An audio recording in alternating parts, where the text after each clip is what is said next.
রাহুল গান্ধীর ভারত জোড়ো ন্যায় যাত্রার আজ তৃতীয় দিন এবং আজ যাত্রা শুরু হয়ে গিয়েছে কোহিমা থেকে। দুপুরে সাংবাদিক বৈঠক করবেন রাহুল গান্ধী। আপনারা জানেন গত পরশু থেকেই ভারত জোড়ো যাত্রার এই দ্বিতীয় অধ্যায় শুরু হয়েছে। এই দ্বিতীয় অধ্যায় এবার ৬৭ দিন ধরে ১৪টি রাজ্যে যাবেন রাহুল গান্ধী। পেরোবেন ৬,৭১৪ কিলোমিটার পথ। মণিপুর থেকে গত পরশুদিন এই যাত্রা শুরু হয়েছে। গতকাল নাগাল্যান্ডে ঢুকেছে এই যাত্রা। এরপর অসম, মেঘালয়, পশ্চিমবঙ্গ, বিহার, ঝাড়খণ্ড, ওড়িশা, ছত্তিশগড় সহ ১৪টি রাজ্য ছুঁয়ে যাবে ভারত জোড়ো ন্যায় যাত্রার এই কর্মসূচি।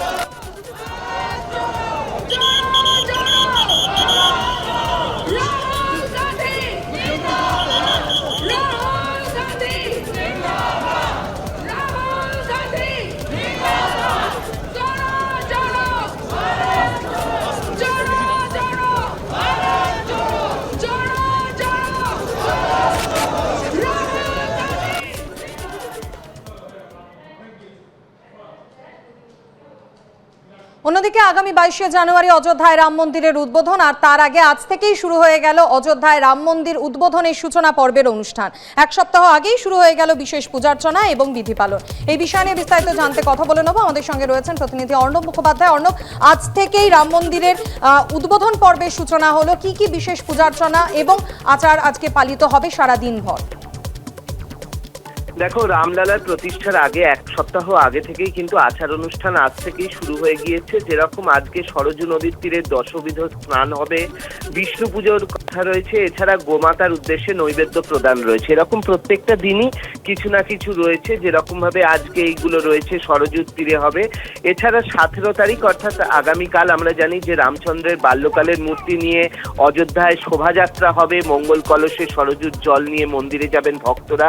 এক সপ্তাহ আগে থেকে বিভিন্ন অনুষ্ঠান শুরু হচ্ছে এবং সেই অনুযায়ী যেমনটা রাম মন্দির রাম জন্মভূমি ট্রাস্ট সূত্রে যেমনটা জানা যাচ্ছে যে আজকে তাতে এই ধরনের কর্মসূচি শুরু হবে। অন্যান্য দিকে ইতিমধ্যেই কিন্তু অযোধ্যা জুড়ে বিভিন্ন কর্মসূচি শুরু হয়েছে। যেরকম ১৪ তারিখ থেকে আমরা জানি যে মহাযজ্ঞ, যে ১০০৮টি যজ্ঞ, সেইগুলো শুরু হয়েছে।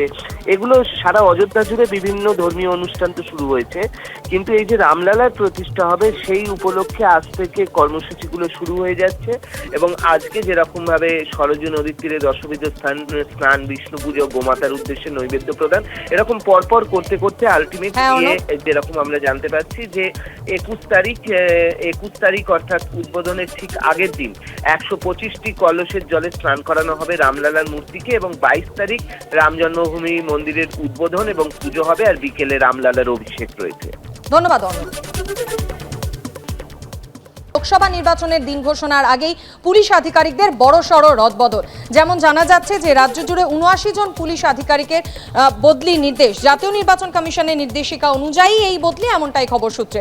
এই বিষয় নিয়ে বিস্তারিত জানতে কথা বলে নেব। আমাদের সঙ্গে টেলিফোন লাইনে রয়েছেন প্রতিনিধি রুমা পাল। রুমা, এই বিষয়ে বিস্তারিতভাবে জানতে চাইব।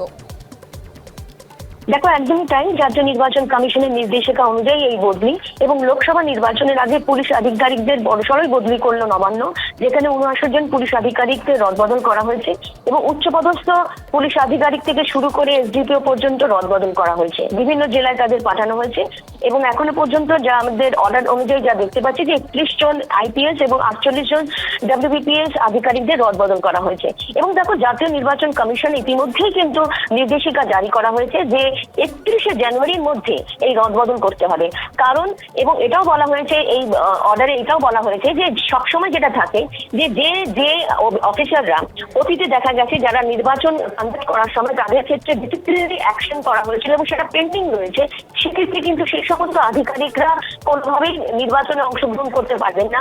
এবং কারো ক্ষেত্রে যদি কোনো কোর্ট কেস চলে, সেক্ষেত্রে তাদের ক্ষেত্রেও কিন্তু নির্বাচনে অংশগ্রহণ করার ক্ষেত্রে সেটা সেই নিয়েও অর্ডারে বলা হয়েছে।